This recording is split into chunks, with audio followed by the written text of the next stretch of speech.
अस्सलाम वालेकुम। मैं उम्मीद करता हूँ कि आप खैर आफियत होंगे। अभी तक हम बैंकिंग के इंफ्रास्ट्रक्चर और बैंकिंग के फंक्शंस, मुख्तलिफ बैंकिंग के टाइप्स, उनके प्राइमरी सेकेंडरी मिसलेनियस फंक्शंस के बारे में डिस्कस कर चुके हैं। आज के लेक्चर में हम डिस्कस करेंगे बैंकर कस्टमर रिलेशनशिप को। बैंकर कस्टमर रिलेशनशिप को आज हम डिस्कस करेंगे। इस रिलेशनशिप में बेसिकली बैंकर और कस्टमर के दरमियान जो रिलेशनशिप है that is a contractual relationship. Contract की अगर हम डेफिनेशन करें तो हम कहते हैं it is an agreement which is enforceable at law. That means an agreement is something in which there are two or more than two parties, in which one party is offering something and some other party is accepting something, but with the consent. So you cannot forcefully do a contract. This means this is against the definition of the contract. So contract is something, it is an agreement with the mutual consent and which is enforceable at law. Enforceable at law means that suppose you and some other person, you both got together and plan and agree to rob someone, to beat someone, let's say. So in that scenario it may be an agreement, but it is not a legal agreement. You cannot beat someone. So in this scenario it is not a contract because this agreement is not enforceable at law. Law prohibits this kind of activity. So in summarizing the thing, the contract is an agreement which is enforceable at law. So similarly, banker and customer relationship is actually on a contractual based relationship. Contract may not be written. It can be oral, it can be implied as well. So whenever you go to the bank and you deposit some money, it is implied that the bank will take care of your money, and it is implied that you will do the basic things, or you write all the necessary details on the paying or deposit slip, whichever is necessary. So it is implied. So a contract may be an oral contract, implied contract, or the written contract.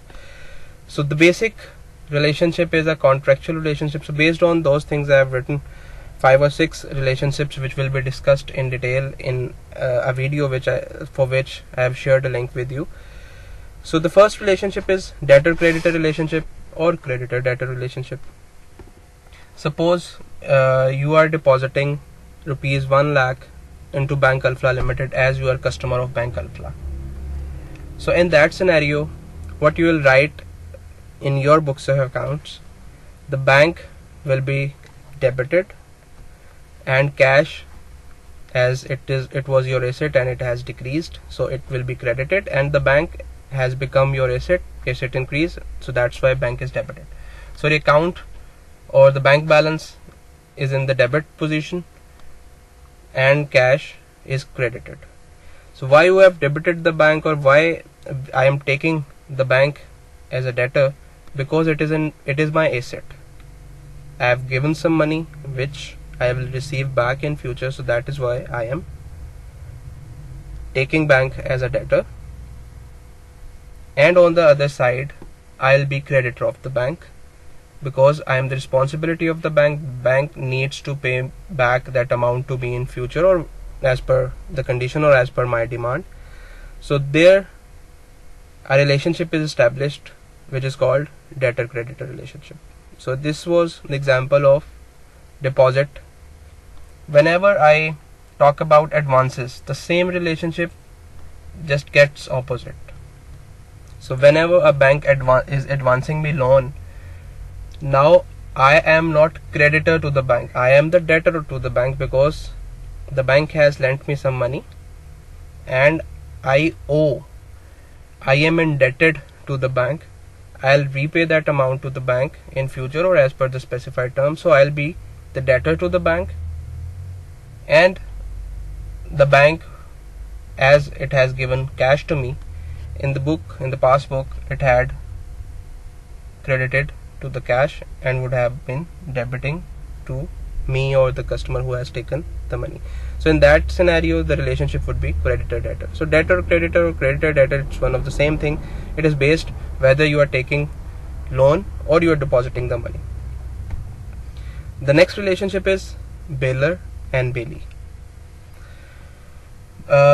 To understand this relationship, we first need to know what the bailment is. Bailment को हम इस तरह define करेंगे कि आप अपनी belongings को, आप अपनी सिक्योरिटी को, आप अपने एसेट को किसी स्पेसिफिक पर्पस के लिए बैंक के पास रखवाते हैं, and as soon as that purpose is fulfilled, it's the obligation of the bank to give it back to you. So that means the bank cannot sell that product if you have given that money, or sorry, you have given that asset or security for some specific purpose. Yes, if that specific purpose is not met, if the bank has, let's say, for example, you go to the bank and ask for a locker facility, as we had discussed in the previous lecture, that bank also provides utility services, in which locker facility is also a utility service. So you demand locker facility from the bank and the bank provides you that facility. Now you are depositing, or now you are just providing your belongings as a safekeeping to the bank, or you are keeping your belongings in safe custody in the premises of the bank. Now you are the bailor, and the bank who is accepting that product or that belonging as a safekeeping, the bank is acting as bailee. The next relationship is pawner and pawnee. In the case of pledge, I hope that you had studied hypothecation, pledge and mortgage facilities. So here we are talking about pledge of goods, in which whenever you take a loan from the bank may ask for certain securities, and let's suppose you both go under an agreement of the pledge. Pledge is a type of security which is given as a movable asset.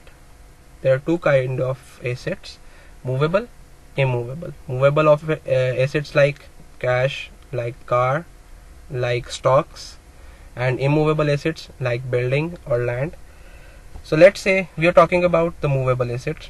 So you suppose you are going to take loan from the bank, and the bank asks for the security, and you agreed upon the stocks, the pledge of stocks or the pledge of goods. So in that scenario, you give a right, or you give your security, your assets or goods as a security to the bank, that ownership remains with you. However, the possession goes in the hand of the bank, either the constructive possession or the physical possession. So in this scenario, the bank is only taking your goods in response that you have taken loan from the bank, and if you pay your loan back, the bank has no right to sell that product or that commodity or that pledge or that goods or that stock.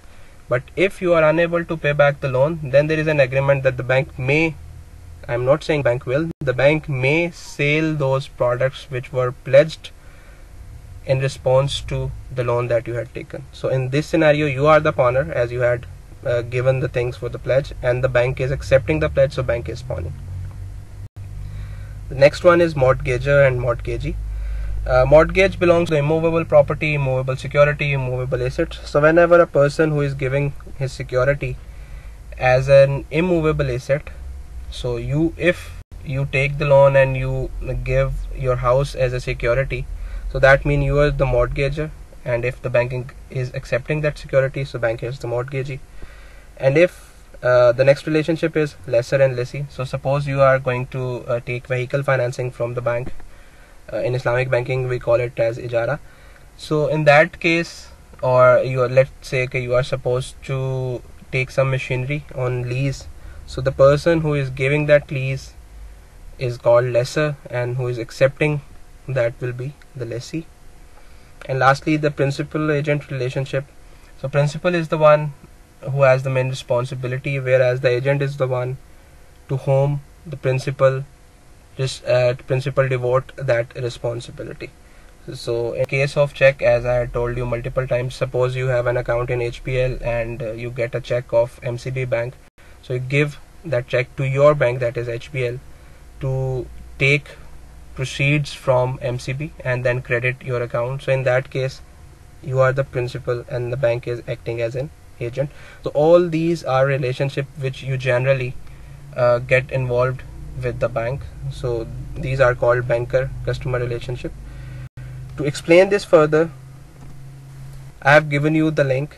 Please copy paste that link into your browser and you will be getting a complete video which will be explaining all those things which we have discussed briefly. And after that, we will have a question answer session and a live session as discussed. Jazakallah.